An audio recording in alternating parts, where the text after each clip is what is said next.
I still remember the words my grandfather spoke to me on his deathbed. "Walter, I'm proud of the man you became, but I'm sorrier for the man you could have been." They cut deep, like a knife to the heart. I was taken aback, wondering what he meant by those words. My name is Walter. I'm 78 years old, and I've lived a life full of ups and downs. If I could go back in time, there's one thing I would tell my younger self. One lesson that I've learned the hard way. It's a lesson that has taken me decades to grasp, and it's one that I want to share with you today. It was the summer of 1965, and I was living in a small town in Ohio, working at the local garage with my best friend, Jimmy. We were young, carefree, and full of life. We spent our days fixing cars and our nights cruising down Main Street, looking for adventure. But things took a turn when I met Emily, the most beautiful girl I had ever laid eyes on. She was smart, kind, and had a spark in her eyes that I couldn't resist. We fell deeply in love, and I thought I had found my soulmate. But here is what I never told anyone. I was afraid of commitment. I was afraid of settling down and giving up my freedom. I was afraid of what my friends would think, and I was afraid of what my family would say. So I made a mistake that would haunt me for the rest of my life. I let my fears get the best of me, and I pushed Emily away. I told her I needed space, that I wasn't ready for a serious relationship. I thought I was being honest, but I was really just being a coward. The days turned into weeks, and the weeks turned into months. I didn't hear from Emily, and I thought I had made the right decision. But the truth is, I was miserable. I was lonely, and I was filled with regret. I realized too late that I had made a mistake that I couldn't undo. Emily had moved on, and I was left to pick up the pieces of my broken heart. But here is what I learned from that experience. I learned that fear is a powerful thing. It can hold you back, it can make you doubt yourself, and it can make you do things you'll regret. I learned that the only way to overcome fear is to face it head on. I learned that it's okay to be vulnerable, to take risks, and to be open with your emotions. The revelation hit me like a ton of bricks. It's not the years that you live, it's the life that you live in those years. It's not about being fearless, it's about being brave. It's about taking the leap, even when you're scared. It's about being true to yourself and being honest with others. That's the one thing I would tell my younger self. That's the one lesson I've learned from my mistakes. Now, I know what my grandfather meant by those words on his deathbed. He was proud of me for living a good life, but he was sorry for the opportunities one had let slip away. He was sorry for the chances I didn't take, and the risks I didn't make. But I've come to realize that it's never too late to make a change. It's never too late to take a chance, to be brave, and to live the life you want. But here is what I want you to know. I'm not perfect, and I've made my share of mistakes. I've stumbled, I've fallen, and I've gotten back up again. And that's what I want to leave you with today, the knowledge that it's okay to make mistakes. It's okay to be imperfect. Just don't let fear hold you back. Don't let it make you doubt yourself. Take the leap, be brave, and live the life you want. I still think about those words my grandfather spoke to me, and I wonder what my life would have been like if I had taken a different path. But I've come to realize that it's the journey that makes us who we are. It's the ups and downs, the twists and turns. It's the mistakes we make, and the lessons we learn from them. So, if you're still with me, I want to thank you for listening to my story. If you liked what you heard, please subscribe to my channel, and I'll see you in the next video. As I sit here, reflecting on the journey that has brought me to this moment, I am filled with a sense of gratitude and humility. The experiences I've shared with you, the struggles and the triumphs, they're not just my own, but a reminder that we're all in this together. We're all navigating the complexities of life, trying to make sense of the world around us, and finding our place within it.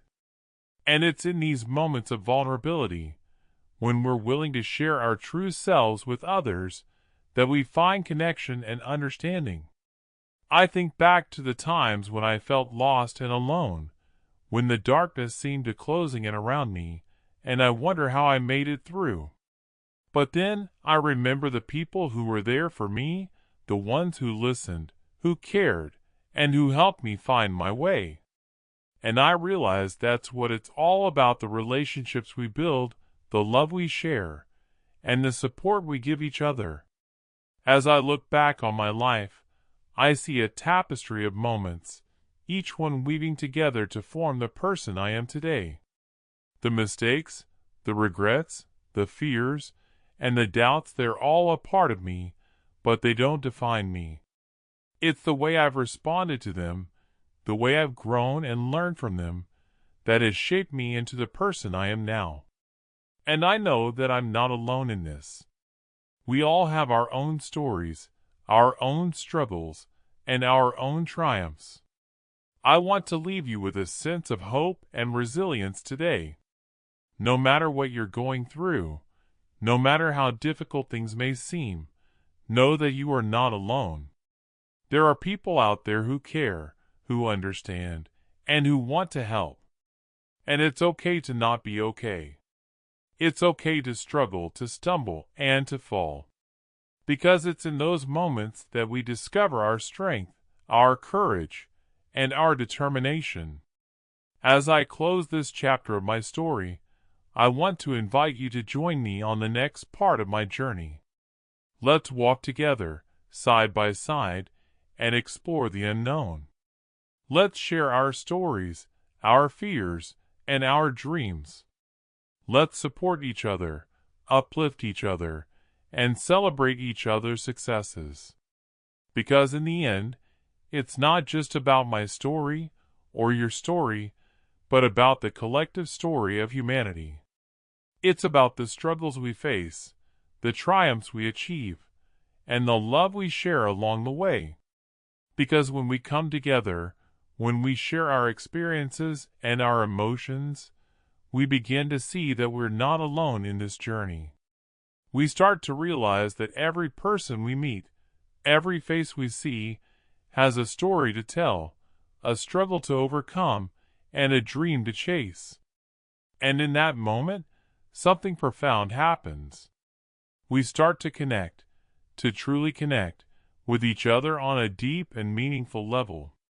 We start to understand that our individual struggles, our personal fears, and our unique dreams are all part of a larger tapestry, a tapestry that is woven from the threads of human experience. As we share our stories, we start to see the world in a different light. We start to notice the small acts of kindness, the gentle smiles, and the compassionate words that can change the course of someone's day.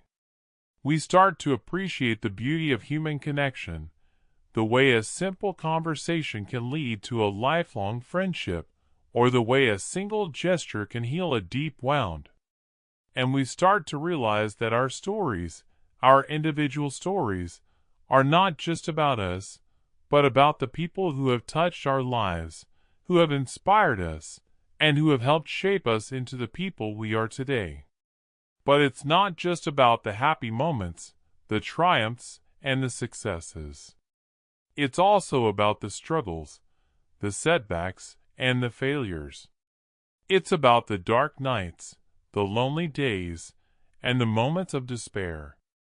Because it's in those moments, when we're at our lowest, that we discover our greatest strength. It's in those moments that we learn to persevere, to adapt, and to overcome. And it's in those moments that we discover the true power of human resilience, the power to rise above, to heal, and to transform. As we share our stories, we start to see that we're not just individuals, isolated and alone, but we're part of a larger community, a community that is connected, interdependent, and intertwined. We start to see that our stories are not just about us, but about the people who came before us, who paved the way, and who inspired us to be who we are today. And we start to see that our stories are not just about the present, but about the future that we're creating, the future that we're shaping, and the future that we're leaving behind for generations to come. And so, as we continue to share our stories, let's remember that we're not just telling our individual tales, but we're weaving a larger narrative, a narrative of hope, of resilience, and of love.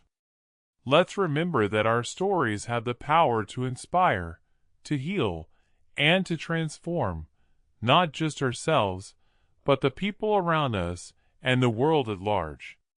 And let's remember that in the end, it's not just about our individual stories, but about the collective story of humanity, a story that is still being written, still being told, and still being lived.